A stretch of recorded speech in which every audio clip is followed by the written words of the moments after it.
Tu smo u jednoj prostoriji u muzeju gdje je fantazija od Vrućine i Topline, a je jako zainteresirana za leptiriće. Mama je pokazuje leptirića, a leptirići uživaju. To je naređeno za njih i prolako kako je u prirodi. Svijeta ima malo više svijeta različita, ali to njima paše jer su i puno velikih različitih vrsta leptira.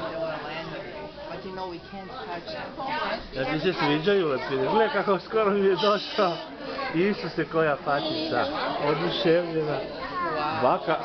Baka se ne boji leptira, pa nevjerojatno. Avica, gledaj leptiricu, pogledaj kako su krasni. Gledaj. Ove žutice, ja hoće slikati. Sviđaju ti se, Avica, ha? Jako su lijepi. Gledaj ga kako je lijepi. Mu. To je veliki, Isuse. On je živ, vidiš.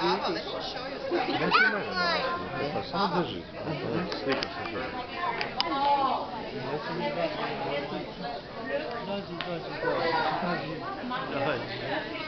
Dođi.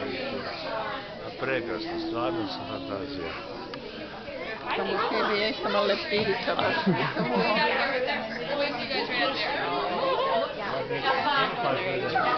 To je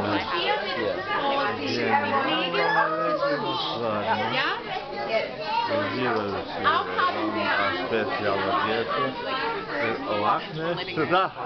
Ja sam eto ruku, skoro mi je sletio na ruku. Gdje mi je Avica? Gdje si? Da, tu je tamo